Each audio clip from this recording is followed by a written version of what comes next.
Hello and welcome to my I don't know. Hi everyone, I hope you guys are doing great. So today for breakfast, I have my favorite som-tom. You'll probably hear me talk about it a lot. I pretty much eat this every single day. While I'm eating breakfast, I figured I would tell you guys a story about the time that I got scammed in Hanoi. If you checked out my videos before, then you already know I recorded my motorbike trip around northern Vietnam on the Ha Giang Loop. So I decided to buy a bus ticket from Hanoi to Ha Giang. I bought the bus ticket and I could have bought it from my hostel because they were selling bus tickets, they were selling tours and a whole bunch of other things, and the hostel was really nice. I probably should have taken this option and it probably would have worked out a lot better for me, but I didn't because I wanted to save money. And so I went to a travel agency, but the travel agency was just like next to the hostel, so it was literally right outside the door. And so I didn't think anything of it. Like, it didn't look like one of those terrible rundown shacks or anything like that. Like, it looked like a reputable travel agency. And so I went there and I booked the ticket to Ha Giang, and I was told that I was going to get picked up in front of the travel agency. No problem, because like I said, it was right next to my hostel. I could literally see the entrance to the travel agency from the hostel lobby. And so I waited in the lobby. I could see the travel agency, so if a bus or a minivan pulled up, I would know, and then I would be able to go and like get on it. That peanut I ate was kind of burnt, so you guys know the taste of burnt peanuts. It's not so good. But anyways, so I'm waiting in the hostel lobby. The time that I'm supposed to get picked up, it's like 5 minutes before that time, and I still don't see any minivan or any bus like show up outside the travel agency. And that's not unusual. Like, sometimes things in Southeast Asia, if you ever backpacked Southeast Asia or traveled here, then you know that sometimes things don't leave exactly on time. Sometimes there's a delay, especially if you're the last passenger being picked up, or the person in front of you was late, and that means you're going to be late as well for getting picked up. So I didn't think anything of it. 5 minutes passed, and then 10 minutes passed, and then like 30 more minutes passed. So at this point, I'm kind of worried. I'm like, And so I like flip out and I like run. I grab my stuff and I like walk across the street to the travel agency to see what's going on. So I go to the agency's front office and there's nobody in the office. And I'm like, okay, well, they know that someone's supposed to be getting picked up around this time. Maybe they're just out for something. Maybe they're just doing something. And so I waited for like 5 more minutes, and then finally a lady showed up. The lady I had never seen before. Like, I booked the ticket from some guy who I'd seen working in that office for like the complete 4 or 5 days that I had been in Hanoi. And this was the first time I was seeing her or anybody in that office that was not him. And so she said, "Oh, hi, John." I'm like, yeah, that's me. And so she's like motioning for me to follow her. I follow her. And instead of taking me, she takes me to like the end of the street, but instead of there being like a bus or minivan there like I had expected, there's like a guy on a motorbike. And I'm like, okay. Thing was to get picked up at the travel agency's office, not to have a Uber or a Grab motorbike taxi take you to the bus station or take you to the bus. That wasn't what I signed up for.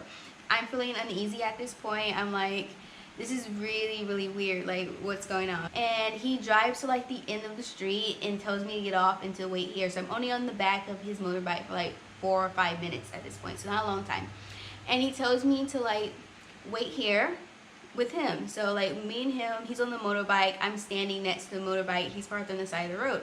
And so eventually like a little minivan pulls up and picks me up. So like, it's a minivan, but that's not what I ordered on my ticket. Like, in Vietnam you have like the sleeper buses, so you can like recline back, and like it's really, really nice. So you can actually like sleep without sleeping in like a chair. You can like, it's more like a cot or like a little mini bed that you can like lay down on.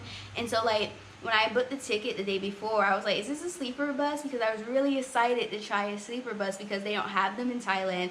And so Vietnam was the first place I was going to that actually had them. And so I was really excited. So I asked him about that. And he said, yeah, it's a sleeper bus. It's a sleeper bus. And so this was like a minivan. This is not like a sleeper bus. I'm like, okay. Maybe it was like a mistranslation or like a communication error, even though he seemed to speak English fluently. Like, he had no difficulty understanding me at all. But I thought, mistranslations happen all the time. Just go with it. And so I get on the minivan, and like the guy, I take off my shoes because like the floors were like really nice, and so he handed me a plastic bag to take off my shoes. Like that's what everyone else did, so it wasn't unusual. And he then motions for me to like sit on the floor. And I'm assuming, like, he didn't speak any English, so I'm assuming that he wants me to put my personal day bag on the floor, because he took like my backpacking bag and put it in the back of the minivan. And so I thought, oh, he wants me to put my personal bag on the floor. No, I can just put it in my lap, whatever. And at this point, there's like 6 empty seats in the minivan, so like there's plenty of space. And I just go to the first empty seat that I see and I sit down. And he looks kind of upset, but I was like, maybe he just really wanted me to put my bag on the floor. Like nobody else's bag was on the floor, but maybe he had something against mine. Maybe he thought mine like looked dirty or something, and he didn't want it on his seat. I don't know what the deal was. And so he drives. We stop a few more times picking up other people. Everyone else we pick up at this point is Vietnamese. Like there were about 4 foreigners in the minivan at this point, and then everyone else was Vietnamese, and 4 foreigners, not including myself. Every time a new Vietnamese person gets on the minivan, he keeps motioning for me to like sit on the floor. And I was like, what the freak is going on? Like I paid for a seat. I didn't pay to like sit on the floor. Not only that, I wasn't the last person in the minivan. Sometimes in Southeast Asia, like they'll overbook transportation, and then the very last person that gets on either has to stand, or they have to like squeeze in between other people, or they can sit on the floor. Like, but that's the very last person, the unlucky person who just happened to get on last. And like I said, there were 6 empty seats when I got on, so if anybody was gonna sit on the floor, it wasn't gonna be me. It was gonna be the last person on, unless that person was like elderly or pregnant. Then like I would have gave up my seat for them. But like no, these were all like able-bodied young men, like in their 20s and 30s, that were getting on at this point.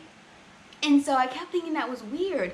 And like every time I refused him, he kept getting more and more upset. Like I could tell this was really bothering him. He was only asking me to do this, like no other passengers, not the foreigners, not the Vietnamese, just specifically me.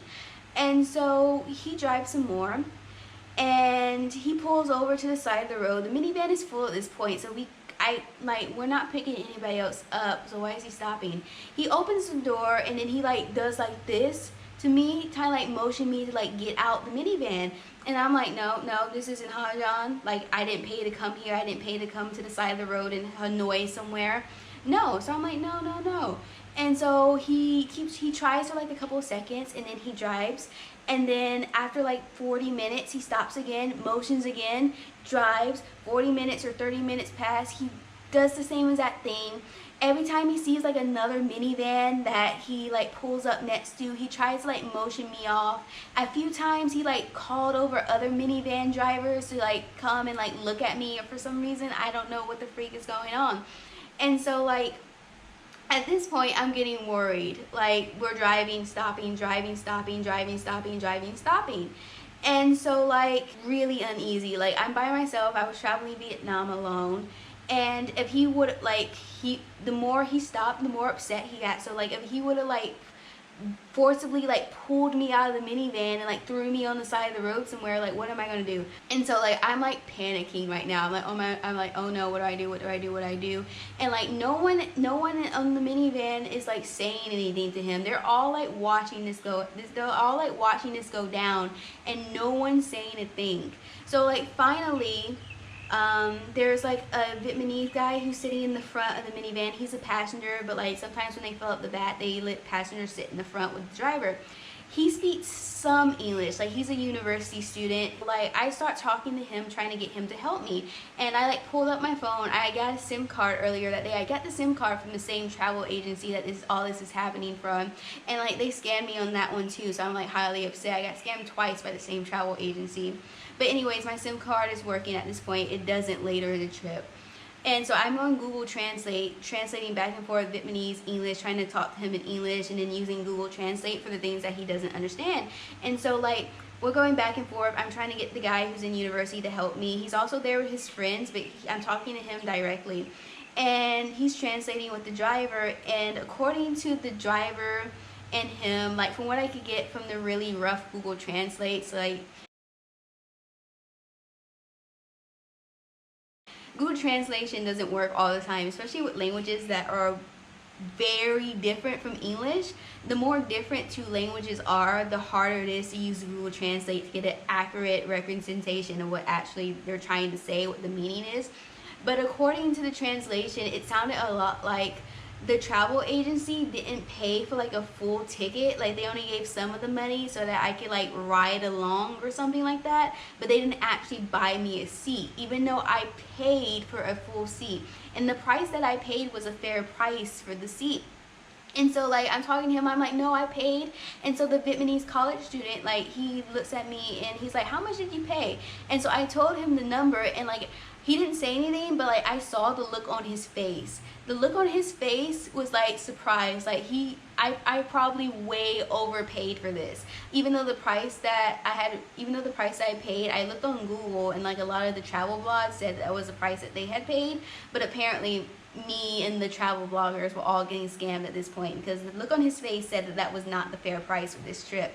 And so he's talking to the guy is still upset, but he stops trying to like pull me out of the minivan at this point. And so I'm still like petrified, because there's still like 2.5 hours of this trip from like Hanoi to Ha Giang. And when I got off the minivan, like this, he just happened to drive right past the hostel that I was staying at Ha Giang. And so I motioned for him to get off, and like another Vietnamese couple got off as well. But here's the kicker: the couple that got off and got into that hostel spoke fluent English with perfect accent, and they start talking to me, and I'm like, you understood this entire conversation and you didn't offer the help? But anyway, so like they're talking to me and they're like, we're so sorry that happened to you, and like they're very apologetic. They're like, we just didn't want to get involved because we didn't know the full story, but like the way he treated you was so unfair. I can't believe that happened. And so they were like super nice. I wish they would have stepped in and helped me earlier, but the fact that they helped me complain to the company later, like I'm glad for that as well. And I'm also thankful for the college student that was on the minivan. Even though he didn't speak fluent English, he tried his damn hardest to like help me out. And like what's funny is I actually ended up running into him later on the Ha Giang loop. Me and him took a picture together, and like him and his friends were like so nice. Like it was like, it ended up working out okay.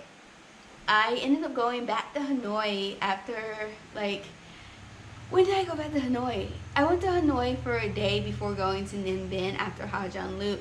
And like I walked past that travel agency so many times, and the entire time I was walking past, I was thinking about like stopping and saying something, but like at this point I just didn't want to. I was over it at this point. But yeah, so luckily nothing happened. Luckily I didn't get thrown out on the side of the road somewhere in the middle of rural northern Vietnam. Luckily I made it to my destination without any physical harm, just maybe a little bit of mental harm from the anxiety of maybe being abandoned in the middle of nowhere. But yeah, so like so far that's my absolute worst travel story in Southeast Asia. Like if anything like this has ever happened to you, please tell me about it. I'm really curious to know other people's like travel horror stories as well. And so yeah, I hope you guys enjoyed this video. Thank you so much for watching. I know it's gonna be a long video. Thank you, and I hope you guys have a great afternoon, a great night, a great morning,